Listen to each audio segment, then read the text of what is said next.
Do you know what was a great event? WrestleMania 34. Therefore, let's talk about it.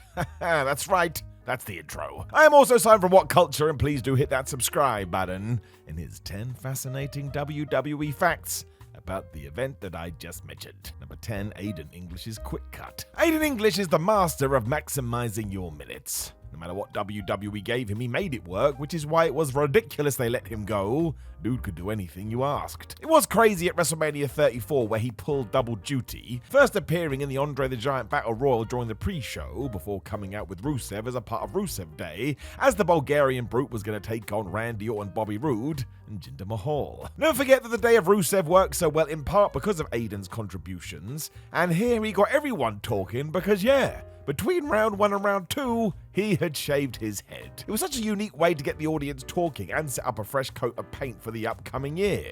I mean, he could have just shaved it for fun on one night, but nope, he made it a thing. So smart. Number 9, The Undertaker's shortest ever Mania match, at just 2 minutes and 45 seconds. That's right. It's still mad as this was a squash over John Cena, which nobody expected, and the dead man has never gone shorter at the show of shows. It all sort of ties into the fact that WWE didn't really know what to do with Taker every April following his streak-breaking loss to Brock Lesnar at WrestleMania 30.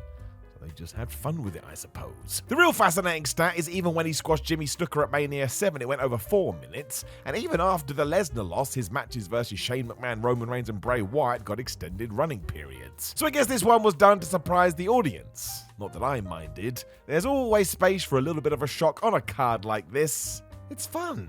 And I like fun. Number 8, but he trained for it to be longer. Yep, this is the best part, because the real-life Mark Calloway had gotten himself into super shape so he could go long, when Vince McMahon was all, "Sorry, pal, you've got just 165 seconds. All that work, and he could have just had a cheeseburger. It was mad because the build for this had gone on for ages, with John calling out Taker constantly on TV. Let's just hear from the man himself from Chris Van Vliet's Inside podcast. "I didn't know it was going to be short until I got there that day. I trained for a 45-minute war. All right, here is redemption. I am going to light this place on fire. I felt good.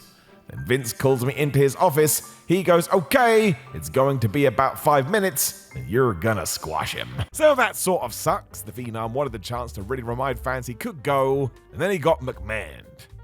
Not be the first or last time. Number 7, there was minimal AEW involvement. So that is a weird title. AEW wouldn't even be brought onto this earth for another year, but bear with me. Due to WWE being the biggest dog in the yard, everybody was there, which is good. It's nice for wrestlers to have jobs. If you think otherwise, you're a loon. Just throwing that out there. It was this and the WWE Network why Mania started to hit the 7-hour running time, because content was king. And yet when Double or Nothing happened 12 months later, only 2 wrestlers could claim to have performed on both shows. I mean, you think it would be way more. One was Dustin Runnels, who had appeared as Goldust in the Andre the Giant Battle Royal, and the other was Shawn Spears, who in WWE was known as Ty Dillinger. He was also in this over-the-top rope extravaganza. Both were present for All Elite Wrestling's debut event, though, and remain employed there 5 years later. Long may it continue. Number 6, Triple H likes to go long. Not like that, thank you very much, but check this. If you watch Mania 33, 34, and 35, guess who has the longest match of the night? If you're not saying Triple H, you're not listening. Now, you can argue the merits of the Seth Rollins fight in 2017 and the Batista scrap in 2019, but I think the best of these is the game teamed with wife Stephanie McMahon to face Kurt Angle and Ronda Rousey. The mixed tag was just so damn entertaining to watch, and showed the world that Ronda had picked up pro wrestling almost as quickly as her tag team partner. Hunter also has that wonderful moment where Rousey peppers him with punches, and you can see he put this all together. More power to him. It's still really good 5 years later should you wish to see it again. Everything that WrestleMania should be. Number 5, AJ Styles felt people got carried away. When Shinsuke Nakamura won the 2018 Royal Rumble, fans were convinced a genie must have granted a wish. Nobody had that on their bingo card. Even more so because it soon transpired his Mania opponent would be none other than AJ Styles. Amazing. The more hardcore grappling connoisseur was well aware of the banger they'd had in New Japan a few years prior, and it sent us all loopy. Too loopy as it turned out, because this is what Styles said about it when talking to Corey Graves in 2020. "Expectations are way too high. I felt that going in. I know Nakamura felt that too. No matter what we would have done in that match, the expectations were way too high. Here's what a lot of people don't understand. Fans are everything. They set the tone on what is a great match. It's all about how they respond to it. So you can't argue with that, and he is right. But WWE also shouldn't have had Nakamura turn into a machine that loved to hit stars in the testicles over and over again.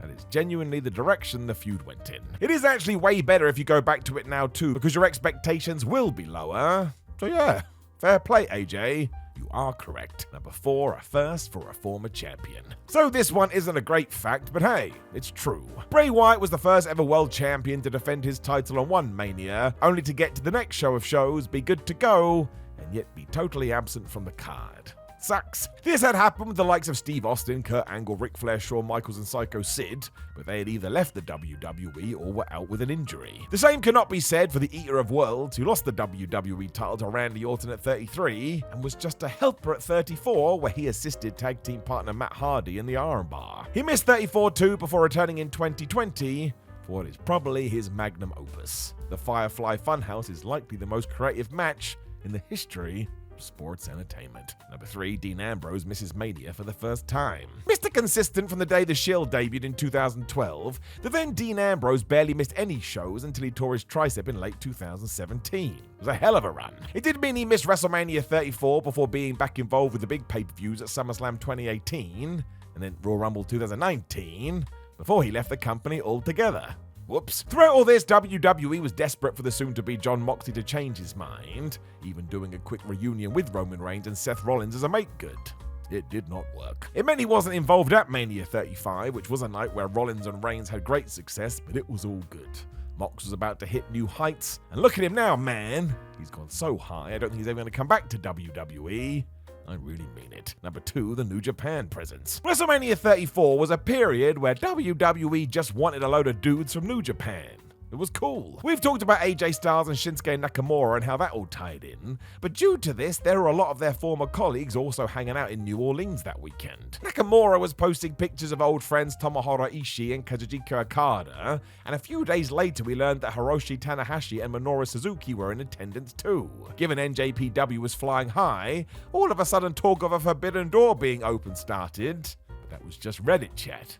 As always. Kenny Omega also slyly tweeted out he was watching Mania as he prepared for his mega fight with Okada, and even commented on Nakamura's heel turn. Said that AJ had to stop trusting everyone, and if you knew, this was the greatest post ever. And very, very accurate. Number 1, double debut fun. We've already talked about how Ronda Rousey's debut on this show rocked. I'm not sure she could have done any better, and it kick-started a whole year of dominance for the baddest woman on the planet. She was so damn good. There was somebody else making their WrestleMania debut who also killed it, and that was Stephanie McMahon. While we had seen it in the ring before, it had never been at WrestleMania, because any other appearance at this event had been as a manager. Seriously though, she played her terrified heel role to perfection, and got the ass whipping many a fan had hoped her character would receive years ago. Just made so much sense. Before all this, she had been a terror. Given the latest updates, I doubt she'll ever do this again either, so what a one and done this was. Went out on a mega high. She does not get the credit that she deserves. Know of any other cool facts from WrestleMania 34? Well, I think you should leave them in the comments below and tell other people before you like the video, share the video, and of course go and caress that subscribe button. You can also read more lists like this over at whatculture.com, and you can follow us on social media at WhatCulture, WWE, and Simon Miller 316. But more importantly, make sure you walk through life with love in your heart and fun in your tum, because that's what it's all about. Take care of yourself. Speak to you soon.